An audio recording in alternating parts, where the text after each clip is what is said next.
नमस्ते भारत। ये वीडियो मैं आप सभी लोगों के लिए एक बहुत बड़ी ब्रेकिंग न्यूज देने के लिए बना रही हूँ। रास्ते से बना रही हूँ क्योंकि न्यूज बहुत बड़ी है, खबर आप सब लोगों तक पहुंचनी जरूरी है।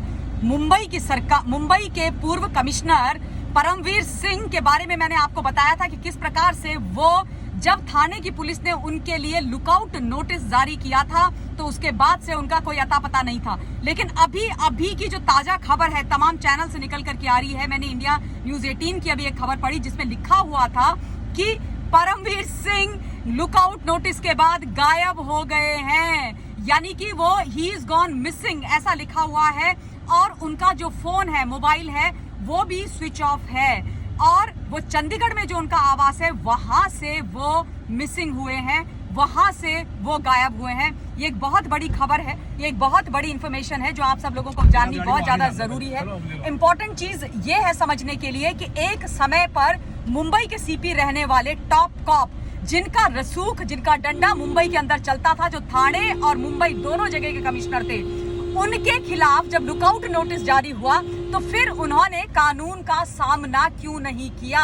अगर उन्होंने कोई गलती नहीं करी थी तो फिर लुकआउट नोटिस के नाम से वो इतना क्यों डर गए कि मुंबई के x CP, by the way, जो अभी भी सर्विंग है, टॉप कॉप है, महाराष्ट्र कैडर के हैं, पर वो अपने चंडीगढ़ वाले घर से गायब हो गए हैं, मिसिंग है, उनका फोन स्विच ऑफ है। ये बहुत ही आश्चर्य की बात है। ये दर्शाता और दिखाता है हिंदुस्तान कि किस प्रकार का झोल झपाटा पूर्णतः महाराष्ट्र के अंदर चल रहा है। ये तू डंडा और मैं त्रिशूल का जो कार्यक्रम चल रहा है, सरकार यानी कि पूरे के पूर्व गृह मंत्री को बचाने के लिए और परमवीर सिंह के बीच में, इससे एक चीज तो साफ है कि इसमें भला जनता का ही होगा। जनता का भला कैसे होगा कि एक तरफ है पूर्व गृह मंत्री, 100 करोड़ रुपए की उगाही करने वाले गृह मंत्री जो स्वयं से गायब हैं। ईडी उनको एक के बाद एक समन भेजती है, उनके बेटे को समन भेजती है, लेकिन उनका भी कहीं कोई अता पता नहीं रहता है। छापे मारे गए, ईडी ने उनकी प्रॉपर्टीज अटैच कर डाली। और दूसरी तरफ है परमवीर सिंह, वो परमवीर सिंह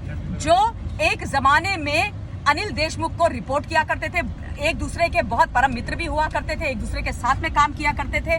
और ये जो 100 करोड़ का वसूली का कांड का बम फोड़ा था, वो परमवीर सिंह ने ही अपने आका यानी कि पूर्व गृह मंत्री के खिलाफ फोड़ा था। और उसके बाद जब उन्होंने वो बम फोड़ा तो उसके बाद से संकट के जो काले बादल हैं वो परमवीर सिंह जी के सर पर मंडराने लगे। माफ कीजिएगा जी, मैंने बोल दिया, मेरी इच्छा नहीं है, लेकिन मंडराने लगे। और उसके बाद से एक के बाद एक उनके खिलाफ एफआईआर होती गई, पुरानी एफआईआर निकाली गई, पुरानी एफआईआरों का हवाला दिया गया, थाने के अंदर से एक्सटॉर्शन के केसेस निकाले गए। मैंने आपको बताया था कि किस प्रकार से एक बिल्डर है जिसने दोबारा से ये बोला कि मुझे बंद किया गया, बंद करने के बाद बोला गया कि अगर तुम चाहते हो कि इस केस में से और इस एफआईआर में से तुम्हारा नाम हटवाना है तो हमको करोड़ों रुपए की ब्राइब दो। और वो कहते हैं कि ये डायरेक्टली परमवीर सिंह और उनके कुछ साथियों ने मुझे बोला। और उसके बाद उनका ये भी कहना था कि ये बात, ये धमकी भी मुझे दी गई थी कि ईदर यू पे और वी किल यू, यानी कि एनकाउंटर करने की धमकी।